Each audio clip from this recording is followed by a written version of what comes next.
Pinamagatan natin ang ating pag-aaralan sa hapon na ito, ang tawag ng ministeryo. Ang tawag ng ministeryo. Maayari ko po ba kayong anyayahan? Tumayo po tayong lahat. Buksan ho natin ang ating mga Biblia. Babasahin po natin ang mga bersikulong Mateo 10, Mateo 10:1 hanggang 2. Sabay-sabay po natin itong basahin. Verse 1.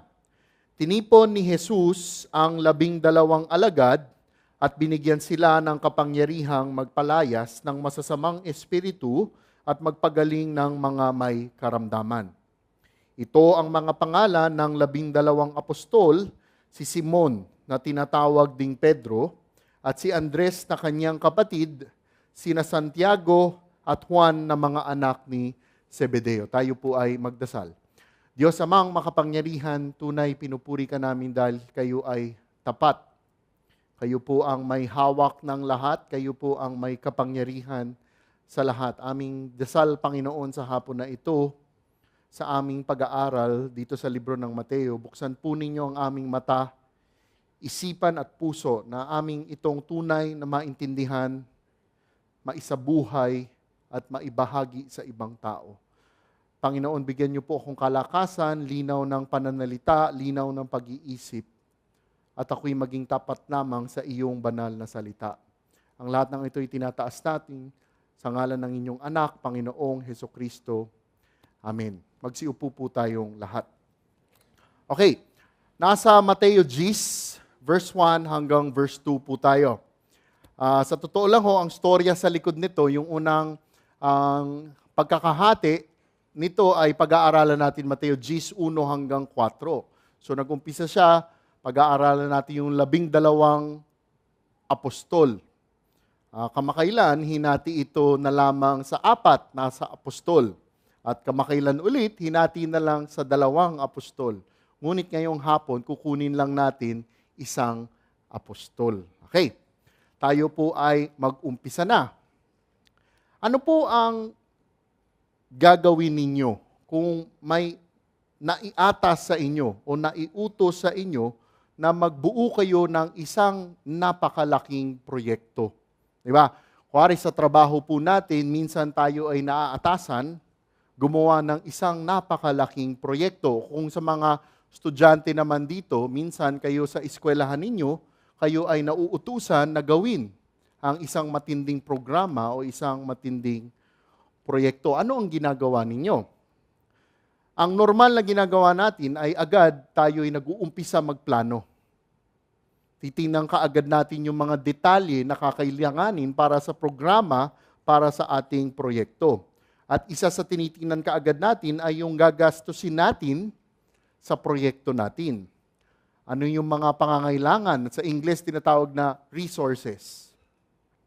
At ang isang kritikal dito sa mga gagawin nating proyekto, lalo-lalo na kung malaki talaga ito, ay kung sino ang mga tao na inyong makakatrabaho. Di ho ba? Kung ikaw yung pinaka-lead project manager, hahanap ka ng iba-ibang mga tao para ng mga project supervisor, depende kung ano ang klaseng proyektong gagawin mo. At pag dumating naman sa pagpili ng mga tao, talagang ikaw ay maghahanap at pipili ng makakatrabaho mo. Sa mga malalaking kumpanya ngayon, ang ginagawa pa ng ibang kumpanya, pumupunta sila sa mga tinatawag na mga headhunter. O ano yung mga headhunter? Hindi yun yung mga humahanap ng pugot na ulo. Ang ginagawa noon, yung mga headhunter na yun, mayroon silang listahan ng mga iba-ibang klaseng tao na iba-iba ang kanilang eksperto. Merong eksperto sa accounting, sa marketing, sa sales, no? Minsan mga iba-ibang listahan ng tao ng mga maaaring mga presidente. At ang ginagawa nito mga headhunter na ito, ibinibigay dun sa grupo na naghahanap ng tao. At pag nakuha naman yung mga listahan ng tao na yon, ang gagawin naman nung grupo na yon o nung tao na yon, susuriin, pipiliin kung sino ba talaga ang nababagay para sa proyektong gagawin niya. Yan ho ang ginagawa na normal sa sekular na mundo. Ngayon, kung ating pag-aaralan, mula nung sa pinag-aralan natin noong nakaraang linggo, Ang ministeryo na ibinigay ng Panginoong Diyos sa Kristiyano ay ang pinakamalaki, pinakamatinding proyekto na makikita nyo o maiengkwentro nyo sa buhay na ito. No other task is bigger than the Christian ministry. Bakit? Hindi lang siya napakalaki, minsan napakakomplikado pa. Bakit? Kasi ang magiging oposisyon mo, physical at spiritual. At ang oposisyon mo minsan nanggagaling pa sa loob at may manggagaling pa sa labas. Ganoon kakomplikado ang ministeryo ng isang Kristiyano. Pag tiningnan mo ang laki nito at ang lawak nito, hindi mo kayang arukin ang gawain sa ministeryo ng Kristiyano. At alam ho ba ninyo, ang mas matindi pa, nasasabihin ko sa inyo ngayon, kung bakit napakatindi talaga ng ministeryo ng Kristiyano. Ano ho? Wala ho ni isang tao ang kwalipikado para sa iniutos ng Panginoong Hesukristo. Naintindihan ho natin yun? Walang tao, ni isang tao ang kwalipikado na sinasabi at ibinigay na ministeryo ng Panginoong Hesukristo. Everyone is disqualified. Hindi katulad ng mga sekular na trabaho natin, di ba? Minsan, pag magaling sa marketing, pwede yan. Pag magaling yan sa sales, pwede yan. Pag magaling sa accounting, logistics, pwede yan. Dito, sa ministeryo na binigay ng Panginoong Hesukristo, pag tiningnan nyo, lahat tayo disqualified. Bakit? Dahil lahat tayo ay makasalanang mga tao. Kaya ating tatanungin sa ating sarili, anong klase kaya ng tao ang gagamitin ng Diyos para sa ministeryo? Anong klase ng tao? Anong klase ng tao ang ipadadala ng Panginoong Hesukristo para ikalat ang Ebanghelyo? Anong klase kaya? Kung lahat tayo diskwalipikado.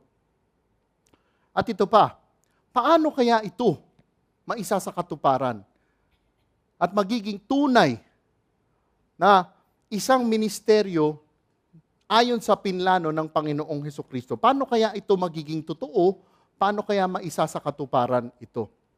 Mga kapatid, sa hapon na ito, ating makikita at mapag-aaralan na ang ministeryo ng isang Kristiyano ay nakasalalay lamang sa kapangyarihan ng Panginoong Hesukristo. Ulitin ko ho, ang ministeryo ng isang Kristiyano ay nakasalalay lamang sa kapangyarihan ng Panginoong Hesukristo. Hahatiin ho natin sa dalawang bahagi ang ating pag-aaralan sa hapon na ito. Okay, dalawang bahagi. Verse 1, ang pagtawag at pagbigay. Verse 2, ang ordinaryo at ang kakaibang ministeryo. Umpisa na ho natin pag-aralan ito. Verse 1, tinipon ni Jesus ang 12 alagad at binigyan sila ng kapangyarihang magpalayas ng masasamang espiritu at magpagaling ng mga may karamdaman. Sa unang bahagi, ang unang talata, ang sinabi, tinipon ni Jesus ang 12 alagad. Ano po ang ginawa ng Panginoong Jesus? Tinipon, tinawag niya ang 12 alagad. Sa Greko, ang salitang tinawag, tinipon, ito ay proskaleomahi. Ang ibig sabihin nun, tawagin papunta sa sarili.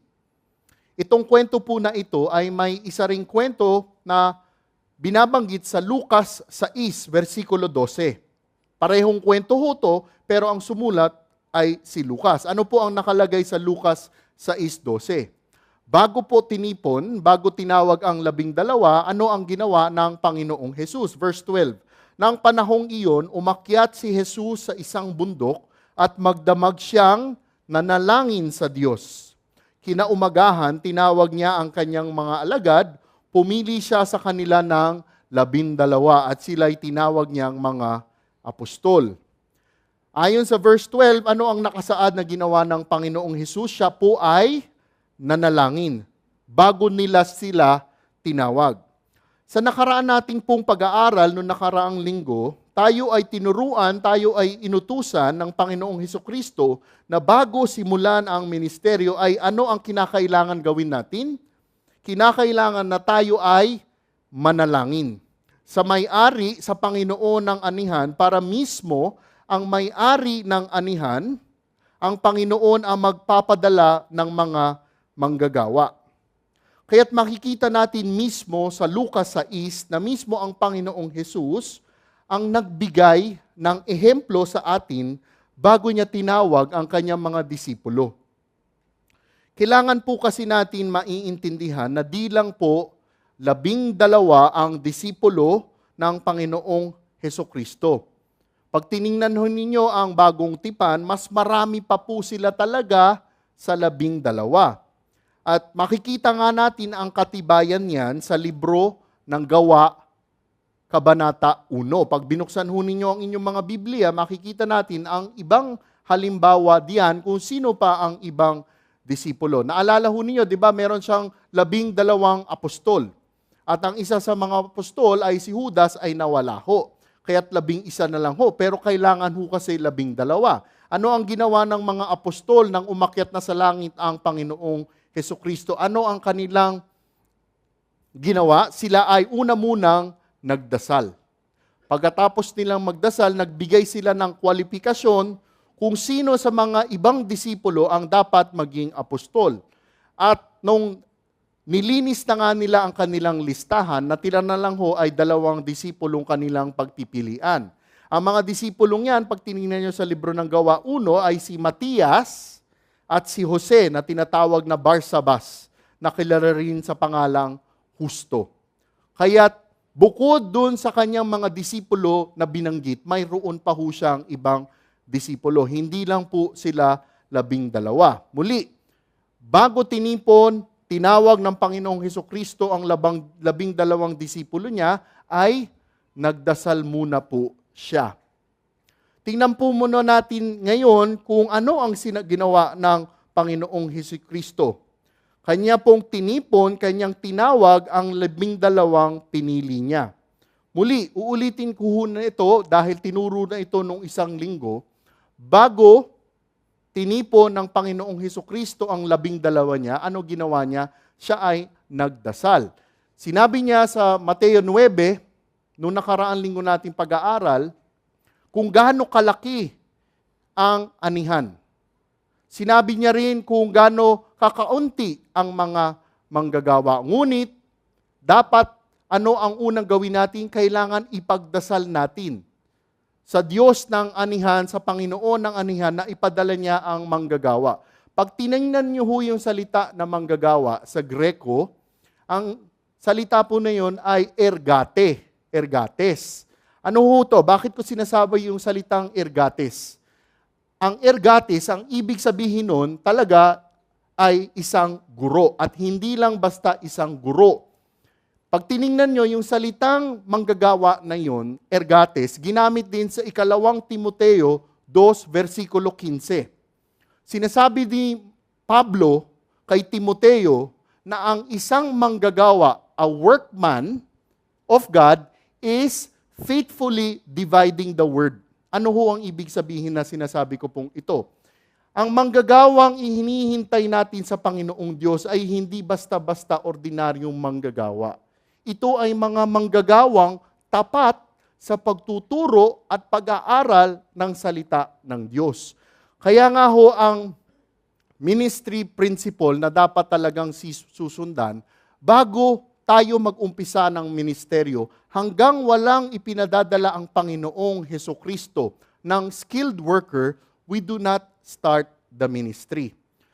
Yung nakaraang linggo, tinuturo nga sa atin kung gaano katindi ang anihan at kung gaano kakaunti ang manggagawa. Ngunit ang sinabi ng Panginoong Hesukristo ba ay dapat magmadali tayo? Hindi po. Yun ho ang dapat sundin natin sa ating mga ministeryo. Kaya't pagtawag ng Panginoong Hesukristo sa kanyang mga disipulo, ano ang sinabi? Ang Panginoong Hesus ang tumawag sa kanila. Nakasaad nga ho sa Juan 15:15.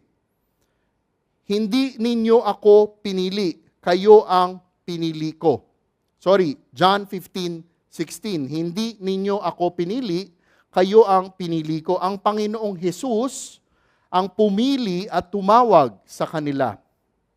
Dapat po talaga nating sundan ang kautusan ng Panginoong Hesus. Taimtim po muna tayong dapat magdasal upang kanyang ipadala ang manggagawa sa anihan. Ang Diyos nating makapangyarihan ang pipili. Ang Diyos na makapangyarihan natin ang magpapadala. Yun ho yung ipinapaliwanag ko kanina.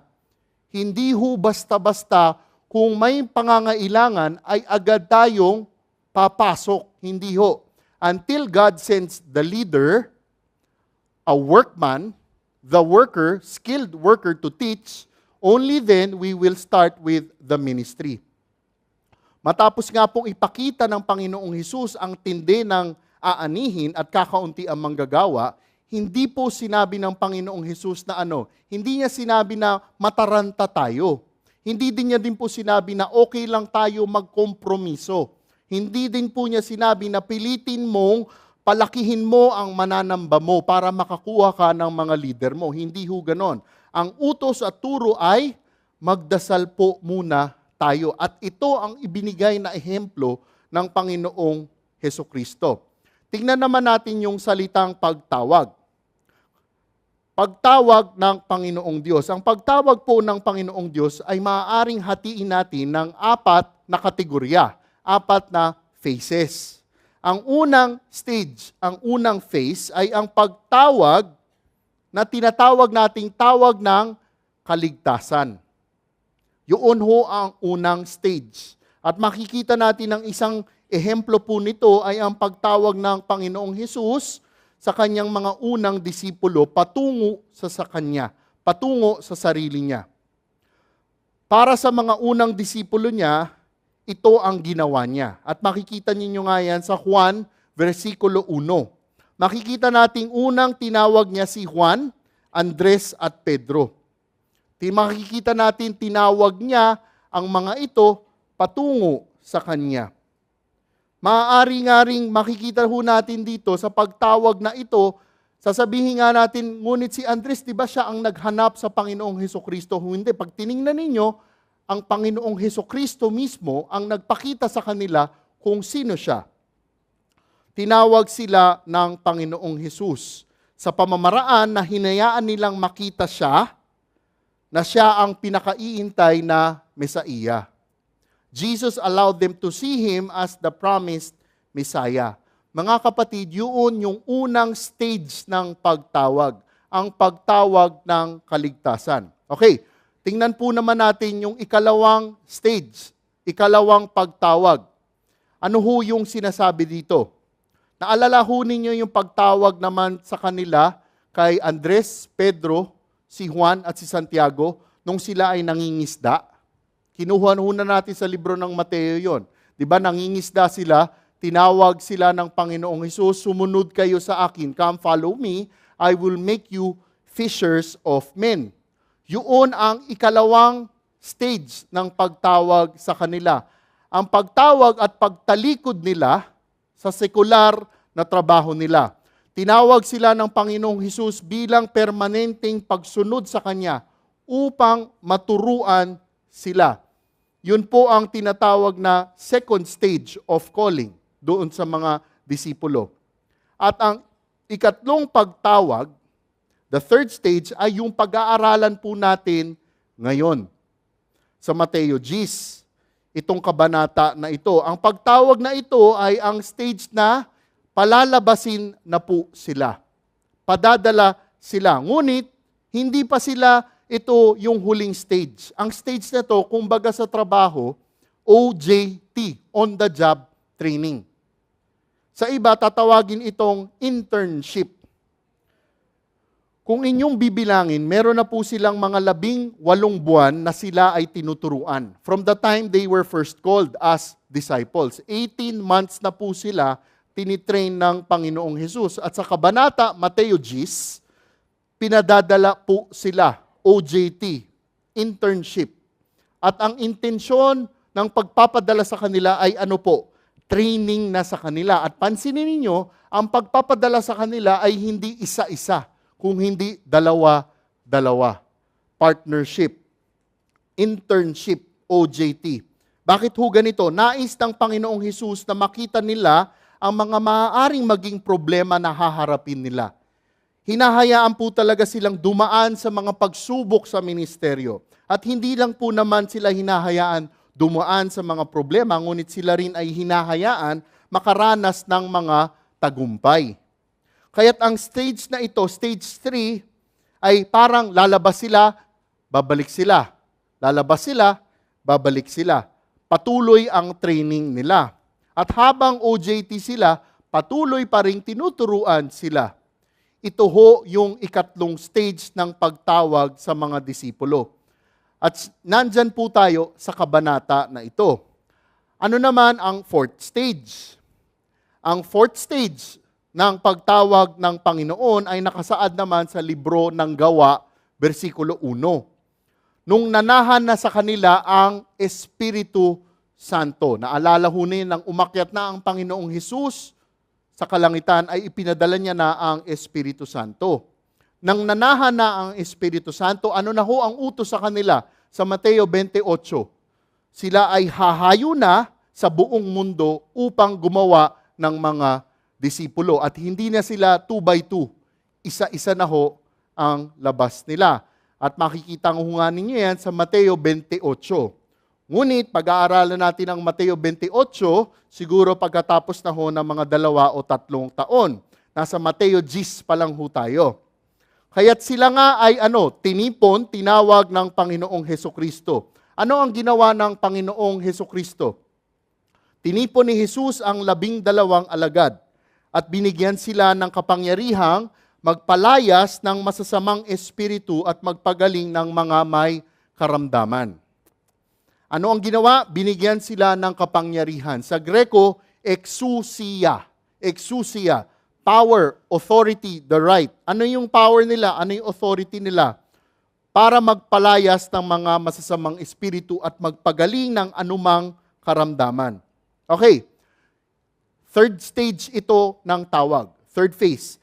OJT na po sila. Lalabas na sila, hindi isa-isa, ngunit dalawa-dalawa, by pair. Sila ay patuloy na tinuturuan, sila ay patuloy na binabantayan. Alam po ninyo mga kapatid, nung aking pinag-aaralan ito, napaka-critical ng unang 12 apostol na ito. Bakit ho? Sa plano ng kaligtasan, critical sila. Sa plano ng simbahan, napaka-importante nila. Bakit kamo? Dahil ang mga apostol na ito ang nag-iisang plano. Wala pong backup plan ang Panginoong Hesukristo. There is only one plan. Walang plan A, plan B. Wala ho. Yung isang comics kang nabanggit, no?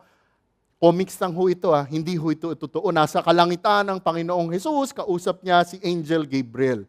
Tinanong ni Angel Gabriel, Lord, sigurado ba kayo iiwan niyo ang ministeryo sa 12 tao na yon? Sabi ng Panginoong Hesus, oo. Ganoon ka-kritikal ang ating pag-aaralan. Isipin niyo yung 12 iyon ang ginamit at naging dahilan para nandito tayo ngayon. Nakita ho ninyo yun, ganon kakomplikado ito. At ang labanan, hindi lang sa pisikal, ngunit pati sa espiritual.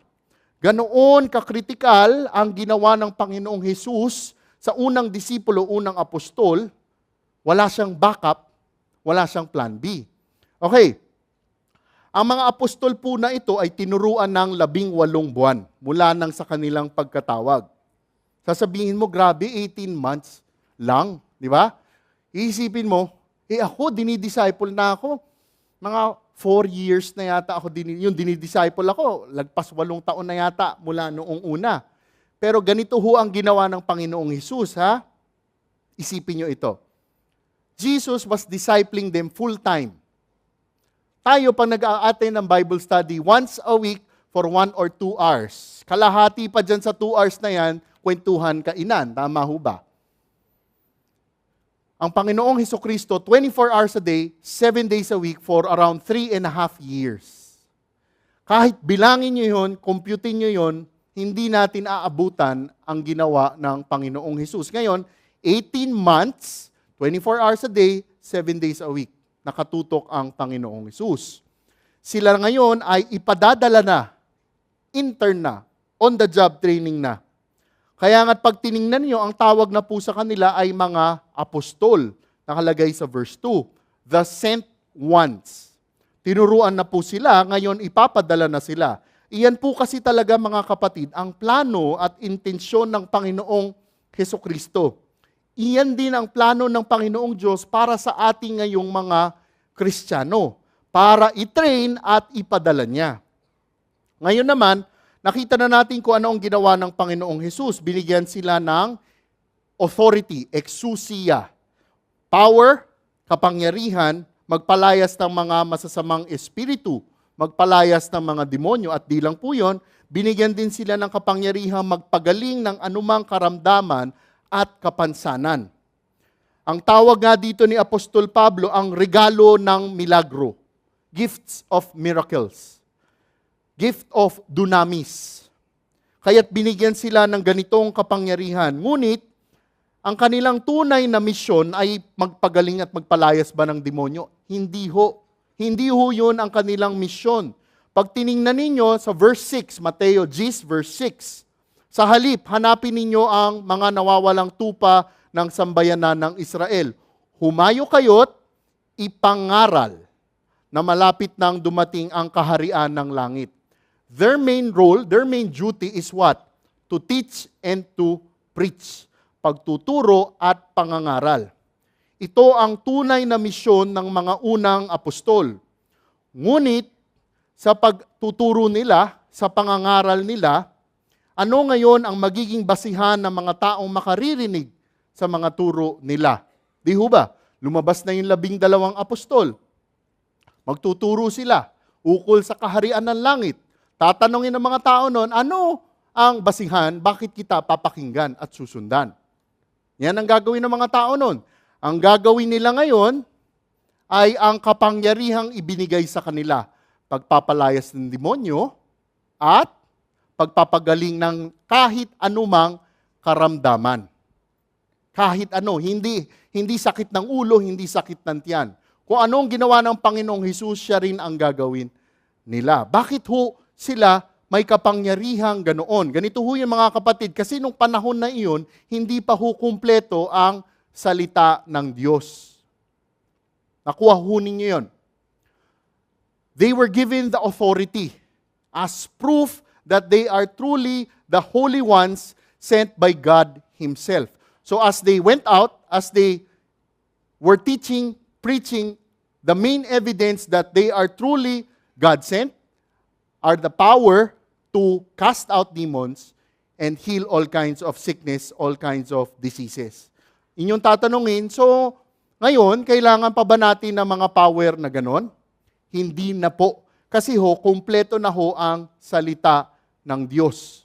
Hindi na natin kailangan ng afirmasyon, kumpirmasyon ng pagtuturo natin dahil kumpleto na ho ang salita ng Diyos. Siguro inyong tatanungin, paano yan, Brother Rico? Hindi na ngayon gumagawa ng milagro? Hindi na ba nagpapalayas ng demonyo? Gumagawa pa rin ho ng pagpapagaling ng may sakit ang Panginoong Diyos. Nagpapalayas pa rin siya ng demonyo. Ngunit ang binigay sa mga apostol, yung exousia, yung authority na yon ay unique para sa mga banal na apostol. Ito ho mga kapatid ang unang prinsipyo. Next slide please. Okay. Ang Panginoong Hesukristo ang tumatawag at nagbibigay tulong sa mga Kristiyano para sa mga gawain sa ministeryo. Ang Panginoong Hesukristo ang tumatawag at nagbibigay tulong sa mga Kristiyano para sa mga gawain sa ministeryo. Anong klase kaya ng tawag ang natatanggap mo ngayon? Anong klase ng tawag? Ito ba ay tawag ng kaligtasan? Ito ba ay tawag ng pagtitrain sa iyo, pag-i-equip sa iyo? Di ba ho, ano yung tawag na yon? Ang tawag na yon ay ikaw ay patuloy na iimbitahan para mag-aral ng salita ng Diyos. O ikaw ba ay tinatawag ngayon para hindi lang sa simpleng pag-aaral, ngunit matagal ka na nag-aaral, ngunit tinatawag ka ng lumabas. Kailangan lumabas ka na para maging OJT ka na. O ikaw ba ay nasa ika-4 na tawag? Na-train ka na nag-OJT ka na, ngunit sinasabi ng Panginoong Diyos, anak, tiwalaan mo ako, mag-full-time ka na. Saan kaya tayo dyan sa apat na yan? Ang importante ay talaga bang malinaw ng tinawag ka at kilala mo na siyang tagapagligtas. Sa paanong paraan, mga kapatid natin, hinaharangan ang kagustuhan ng Panginoong Hesukristo na ikaw ay tulungan upang magamit ka niya sa kanyang ministeryo? Sa paanong paraan natin siya hinaharangan? Di ho ba, minsan, imbita ng imbita sa atin. Ngunit, ang dami nating dahilan. Matagal ka nang tinatawag. Ngunit, palay ang sabi mo, tsaka na lang, tsaka na lang. What can we pray to God? What can we pray to God so that we will truly trust God and obey God? Dahil ang ministeryo ng isang Kristiyano ay nakasalalay lamang sa kapangyarihan ng Panginoong Hesukristo. Ikalawang dibisyon, tingnan ho natin, kanina ang pagtawag at pagbigay. Next slide po. Ang ordinaryo at ang kakaibang ministeryo. Next slide. Next slide. Okay. Ang second division, ang ordinaryo at kakaibang ministeryo. Verse 2. Ito ang pangalan ng 12 apostol, si Simon na tinatawag ding Pedro at si Andres na kanyang kapatid, sina Santiago at Juan na mga anak ni Zebedeo. Okay, sa hapon na ito, ang napaghandaan ko 2, pero pinagpaalam ko kay Pastor EJ, isa na lang. Si Apostol Pedro muna ang pag-aaralan natin. Okay, umpisa natin. Si Simon Pedro ay kapatid ni Andres. Pag-aralan natin si Simon Pedro. Si Simon Pedro ay para din tayong mga Kristiyano. Siya ay makadiyos at siya ay makasalanan. Si Pedro ay isang mangingisda. Pareho sila ng kapatid niyang si Andres, mangingisda sila. Sila ay mangingisda sa lugar ng lawa ng Galilea. Tiyak, malaking oras ang ginugugol ni Pedro sa kanyang trabaho. Orihinal na nakatira sa Betsaida, si Apostol Pedro. Itong Betsaida ay nasa hilaga ng lawa ng Galilea. Ngunit sa ating pag-aaral, itong mga nakaraang kabanata, nakita natin na si Pedro ay nakatira na saan? Sa Capernaum. Si Simon ay di lang isang mangingisda. Siya rin ay isang tao na pamilyado, na may asawa. Bakit kamo? Naalala nyo, may asawa po siya, at paano na natin nalaman na may asawa siya? Dahil di ba pinagaling ng Panginoong Hesukristo ang biyanan niya? Nung may lagnat ang biyanan, pinagaling ng Panginoong Hesukristo. Kaya kung may biyanan siya, may asawa siya. Di ba makikita rin natin, pag tinignan nyo sa unang Korinto, chapter 9, verse 5, na isinasama ni Pedro ang misis niya sa mga mission niya. Okay, ganon si Pedro. Kasama niya ang misis niya pag bumabiyahe siya para sa ministeryo niya. Di lang po natin matitiyak kung may anak si Simon Pedro. Wala hong nakasulat sa salita ng Diyos. Hindi natin masasabi kung yung mga anak niya malalaki na o wala siyang anak. Ngunit ang sigurado tayo, may asawa siya at may biyanan siya. Kaya't iyan po ang buhay ni Pedro. Siya po ay katulad nating mga ordinaryong tao. Siya ay ordinaryong simpleng mangingisda na kailangan magtrabaho para may makain araw-araw. Siya ay ordinaryong tao dahil may asawa siya. At siya ay ordinaryong tao dahil may biyanan siya. Okay, may biyanan siya. Mga kapatid, kung inyong titingnan at pag-aaralan ang banal na kasulatan, itong listahan ng apostol, di ba, nakalagay dito sa Mateo 10, makikita natin may listahan ng mga disipulo, listahan ng apostol. Makikita nyo ang listahan na to sa 4 na libro. Ang unang listahan, makikita nyo nga sa Mateo 10. Ang ikalawang listahan, makikita nyo sa Marco 3. At ang ikatlong listahan nasa Lucas 6. At ang ika-4 na listahan ay nasa Gawa 1. Importanteng buksan ninyo ito para makita ninyo kung ano ang ituturo. Sa lahat ng libro na ito, di ba, sa Mateo, sa Marco, Lucas at Gawa, inyong mapapansin na sa listahan ay may 3 grupo. Ano yung 3 grupo na yan? Sa unang grupo, magkakasunod si Simon Pedro, Andres, Juan at Santiago. Yun ang unang grupo. Sa ikalawang grupo naman ay si Felipe, Bartolome, Tomas at si Mateo. At ang ikatlong grupo naman ay si Santiago na anak ni Alfeo, si Tadeo, si Simon na makabayan at si Judas Iscariote na nagkanulo sa Panginoong Hesus. So, tatlong grupo na may apat na miyembro. Ang bawat grupo ay palaging pare-pareho ang apat na miyembro, ang apat na apostol.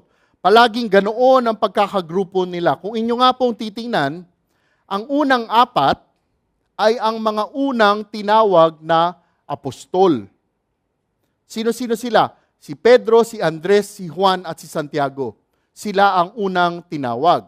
At malaki rin ang posibilidad na ang susunod na apat ay ang sunod na tinawag. At marahil ang huling apat ay ang mga huling tinawag.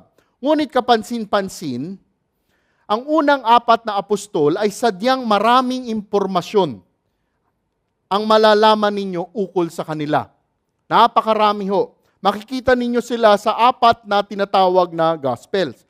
At ang mga sumunod na apat naman ay ganun din, hindi naman ganun karami ang mababasa ninyo ukol sa kanila. Lalong-lalo na sa ikatlong grupo, na sadyang wala na masyadong kwento ang malalaman ninyo ukol sa mga apostol na ito. Maliban na lamang kanino? Kay Judas Iscariote. Ngunit yung ukol naman sa kanya ay ayaw mo na sanang alamin. Kaya't habang paunti ang pagkakaalam natin sa mga apostol, ay tila ganun din ang lalim ng relasyon ng mga apostol na ito sa Panginoong Hesukristo. Kumbaga, mas palapit yung unang apat sa kanya. Yung ikalawang grupo, hindi na ganon kalapit. At yung ikatlong grupo, hindi na ganon kalapit. At isa po ninyong mapapansin, sa bawat grupo, kung sino ang unang binabanggit, ay siya palagi ang unang babanggitin sa grupo. Nasusundan niyo ho ba ako? Okay, makikita ninyo, sa unang grupo, sino ang unang babanggitin? Si Simon Pedro. Sa ikalawang grupo, ang palaging babanggitin si Felipe. At gayon naman sa ikatlong grupo, ang unang babanggitin ay si Santiago na anak ni Alfeo. Kumbaga, sa bawat grupo ay may isang namumuno. Muli, kung inyong papansin, sa lahat ng listahan ay palaging sino ang nauuna? Si Pedro. At sino palagi ang huli? Si Judas Iscariote. Marahil inyong tatanungin, bakit kaya palagi si Pedro ang una? Siya po ba ang unang tinawag na disipulo? Hindi po siya, mga kapatid, ang unang tinawag. At makikita niyo yan sa Juan, Kabanata 1. Ang unang tinawag hindi si Pedro. Kung inyong titingnan mismo ang versikulo na pinag-aaralan natin ngayon, ngunit ang bersyon na gagamitin ko po sa Biblia ngayon, kasi itong magandang balita, revised version, no? Kinuha ko po yung version ng Ang Biblia. Kung meron ho kayo dyang Biblia na Ang Biblia ang version, ito ho ang nakasulat. Ang unay, si Simon na tinatawag na Pedro. Yun yung version ng Ang Biblia. Pag tiningnan nyo sa NASB version, the first, Simon Peter. Okay, bakit ko paulit-ulit sinasabi yung salitang una? Una sa Greko ay protos. Ano ibig sabihin ng protos? Foremost in rank. Chief. Ano ang sinasaad ng salita na una, protos, or foremost in rank? Ang sinasabi dito, si Pedro ang namumuno sa grupo ng mga apostol. At kung inyo nga pong papansinin, si Pedro po talaga ang lumalabas na namumuno sa 12. Siya din ang lumalabas at tumatayong spokesman ng mga apostol. Mapapansin ninyong may kakaibang ginagampanan si Pedro kumpara sa ibang apostol. Ngunit marahil inyong tatanungin, di ba't pantay-pantay dapat silang mga apostol? Di ba't pare-pareho ang mga kapangyarihan nila? Kaya't bakit sinasabi dito sa versikulo na si Pedro ang namumuno? Una, protos, chief. Bakit sinasabing siya ang namumuno? Dapat di ba pantay-pantay sila? Tama po, sila ay pantay-pantay bilang tawag ng mga apostol. Tama po na sila ay pantay-pantay na may kapangyarihan. Di ba? Sa verse 1, binigyan sila lahat ng pare-parehong kapangyarihan. Ngunit, di po sila pare-pareho pagdating sa tungkulin, sa function. Si Pedro ay ang protos, foremost in rank. Siya ang leader. Si Judas, siya ang treasurer. Si Philip, siya ang tinatawag sa English na quartermaster. Naintindihan ho natin yon. They were all equals, pero iba-iba ang kanilang mga function.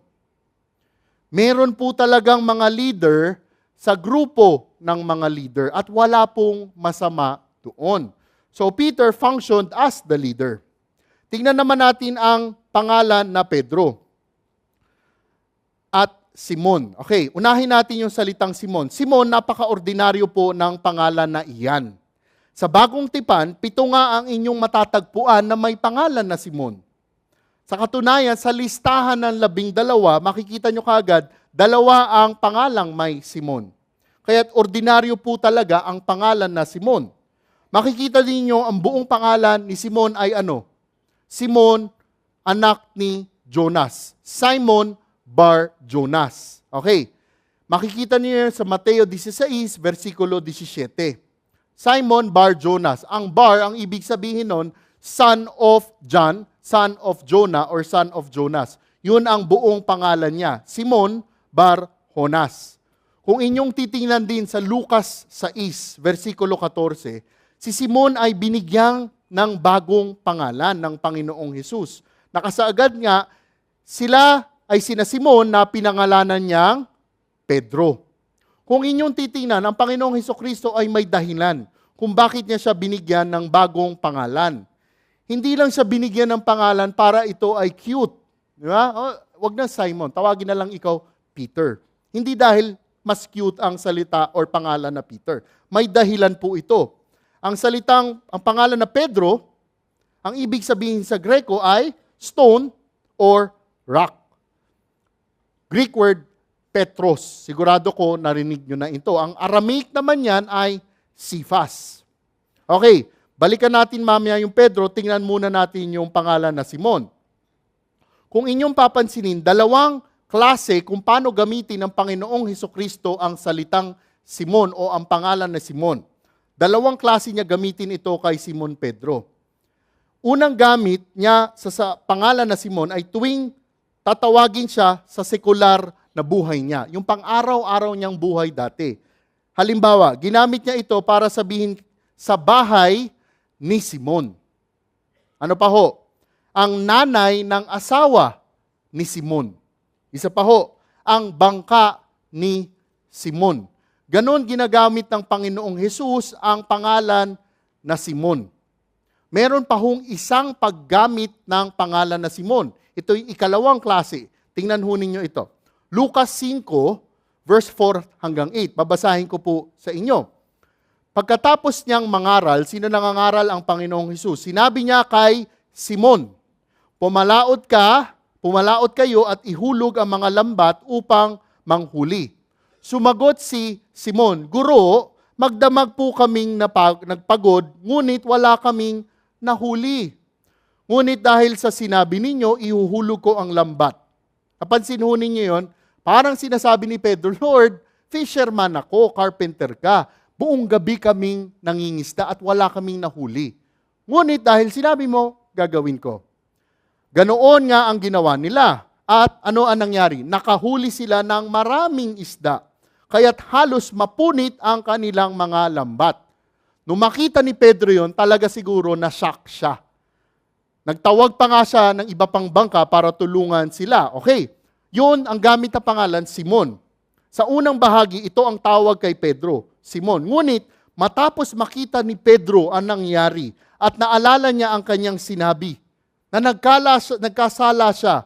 Tingnan ninyo ngayon ang tawag na sa kanya. Pag tinignan niyo yung verse 8. Nang makita iyon ni Simon Pedro, siya'y lumuhod sa harap ni Jesus at sinabi, layuan po ninyo ako, Panginoon, sapagkat ako'y isang makasalanan. Simon Pedro po ang tawag na sa kanya. Kaya't ang pangalan na Simon ay ginagamit sa buhay niya na sekular, yung pang-araw-araw, at ang pangalan ding Simon ay ginagamit ng Panginoong Hesus tuwing bumabalik siya sa pagiging makasalanan niya. He is Simon in the secular, he is Simon when he was sinful. Simon was used to call him in his old self. Kayo ba may ganong pangalan? Sinabi ko nga kanina nung tinuro ko to sa Paranaque, nung bata ako, pag galit nanay ko at nandyan nanay tatay ko, tawag sa akin, Kulaspero. Alam niyo yun, kanina hindi yata nila na Kulas. Hoy, Kulas. Pag may ano kaya minsan ang tawag sa iyo yung buong pangalan mo, di ba? Nakaka-relate kayo? Ganoon kay Simon Pedro. Simon. Either on the secular, he was Simon, and when he was sinful. Okay, yun ang Simon. Tingnan naman natin ang pangalan na Pedro. Yung bagong pangalan niya. Ang Pedro ay bagong palayaw niya, bagong pangalan niya. Ang pangalan na Pedro ay may dahilan.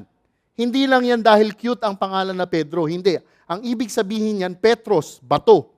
Ngunit kung inyong titingnan, ang pagkatao ni Pedro ay palagi siyang pabago-bago.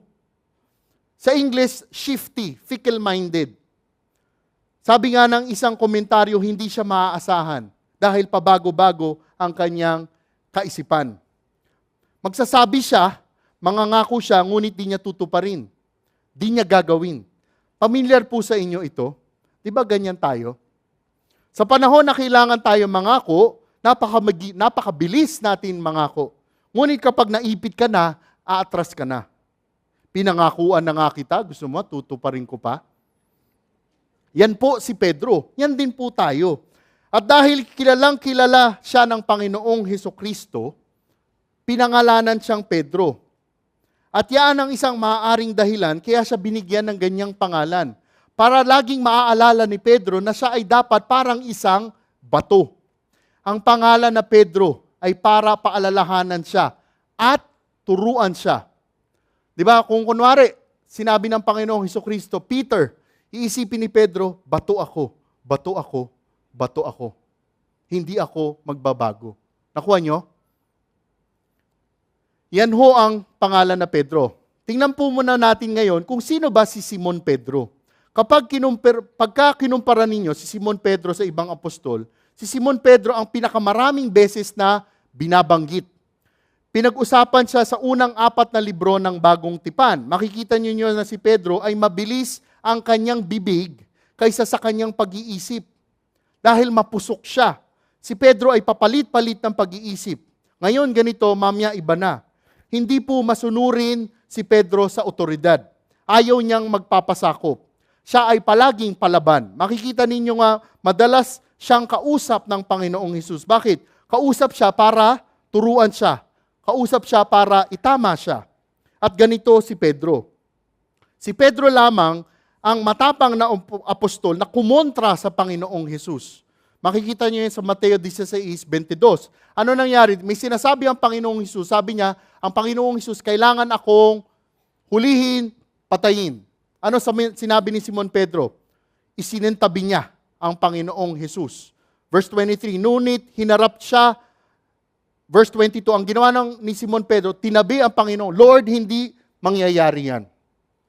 Nung sinabi niya yon, ano sinabi sa kanya ng Panginoong Hesus? Verse 23, ngunit hinarap siya ni Jesus at sinabihan, umalis ka sa harapan ko, Satanas. Si Simon Pedro din po ang disipulong 3 beses tumangging kilala niya ang Panginoong Hesus. Ngunit si Simon Pedro din naman po ang buong loob at tapang na tumawag at kumilala sa Panginoong Hesus na Kristo. Ang Panginoong Hesus ang pinaka-aantay na Kristo. Mga kapatid, datapwat si Simon Pedro ay minsan makadiyos at kung minsan makasalanan, ang mga ugali pong iyan ay ginamit ng Panginoong Hesus, ginamit niya ang mapusok na Pedro, ginamit niya ang Pedro na ayaw magpasukob sa mga Romano, ginamit niya ang pagbabago-bagong isip ni Pedro upang si Simon ay maging isang Pedro, isang tunay na bato. Ano po ba ang mapapansin ninyo kay Simon Pedro? Si Simon Pedro ay natural na mapagtanong. Sobrang palagi siyang mapagtanong. Makikita po ninyo nga sa 4 na libro ng Bagong Tipan na si Simon Pedro ay palaging may katanungan. Tinanong niya sa Panginoong Hesus na turuan siya sa mga mahirap na katuruan. Sinabi niya ni Pedro sa kanya, Panginoon, ipaliwanag nga po ninyo sa amin ang talinhagang ito. Si Pedro din ang nagtanong sa Mateo 18:21, ito ho yun, lumapit si Pedro at nagtanong kay Jesus, Panginoon, ilang beses ko po bang patatawarin ang kapatid kong paulit-ulit na nagkakasala sa akin? 7 beses po ba? Si Simon Pedro din nagtanong sa Panginoong Jesus, nagsalita na naman si Pedro, tingnan po ninyo, iniwan na namin ang lahat at kami sumunod sa inyo. Ano po naman ang para sa amin? Yan si Simon Pedro, ang apostol na matanong. Ngunit madalas sa mga tanong niya, di niya nakukuha ang gusto niyang marinig na kasagutan. Isa pa po, si Simon Pedro ay di lang mapagtanong, siya rin ang apostol na mabilis sumagot sa tanong. Sa mga tanong ng Panginoong Hesus, tulad nga na nakalagay sa Mateo 16. Ito ho yung nakalagay. Ano ang sinasabi ng mga tao patungkol sa anak ng tao? At sumagot sila, ang sabi po ng ilan ay si Juan na taga-bautismo. Sabi ng iba, Elias. Sabi ng iba, Jeremias. Ngunit, ano sagot ni Simon Pedro? Sumagot si Simon Pedro, kayo po ang Kristo, ang anak ng Diyos na buhay. Si Pedro ay hindi lang madalas magtanong. Hindi rin siya mabilis sumagot sa tanong. Si Pedro din ay palaging gusto nag-uumpisa ng eksena. Kung inyong aalalahanin, nang huhulihin na ang Panginoong Hesukristo, nakalagay sa Juan 18, no? Hindi 1, 2, or 3 Romanong sundalo ang pumunta. Pag tiningnan niyo yung konteksto, isang pulutong ng Romanong sundalo. Daan-daan ho ang humuhuli sa Panginoong Hesukristo. Ano ginawa ni Simon Pedro? Kinuha niya ang tabak niya, inasinta niya ang alipin ng punong pari. Na sino? Si Malchus. Alam niyo, gusto niyang tagain talaga yung ulo. Mabilis lang umilag si Malchus, kaya ang nataga yung tainga. Tanggal ang tenga ni Malchus. Ganyan si Simon Pedro. Ganyan yung reaksyon niya. Mapusok kasi siya. Hindi nga iniisip ni Pedro na kung mataga niya man, ano ang gagawin niya pagkatapos niyang gawin yon? Daan-daang Romanong sundalo. Gusto palagi ni Simon Pedro ay involved siya. Nag-uumpisa siya ng eksena. Alalahanin niyo yung Mateo 14 naman. Tingnan niyo ito. Muli, nasa laot ang mga disipulo ng Panginoong Hesukristo. Ngunit ang kakaibahan nito, itong eksena to, wala si Panginoong Hesukristo. Naiwan siya. Ano nangyari? Muli, may bagyo. May bagyo, umaalon. Nakita ng mga disipulo na may lumalapit na parang anino. Sabi ng mga disipulo, ay multo. Ngunit nagsalita ang Panginoong Hesus sa kanila, huwag silang matakot. At nang pagkatapos magsalita ng Panginoong Hesus, ano sinabi na naman? Sino ulit nagsalita? Si Simon Pedro. Panginoon, kung talagang ikaw nga iyan, hayaan mo akong pumunta sa iyong kinaroroonan.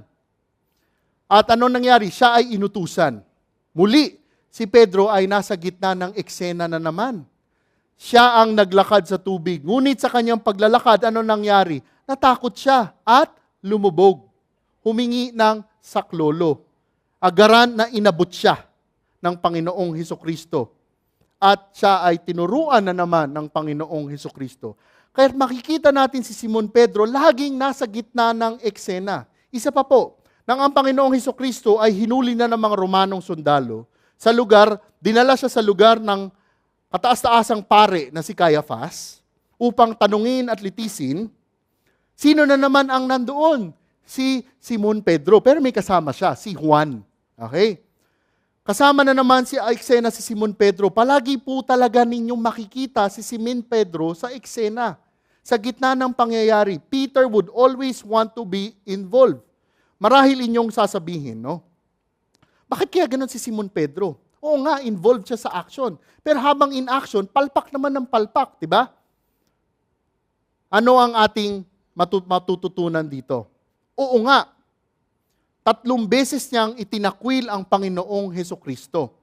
Di ba? Diba sabihin na, sama ni Simon Peter. 3 times he denied. Pero, mga kapatid, sa 12, sino ang sumunod sa Panginoong Hesus?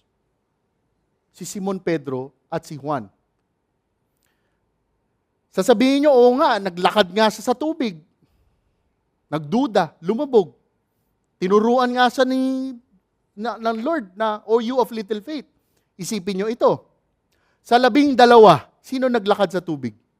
Yung 11 nakadungaw sa bangka.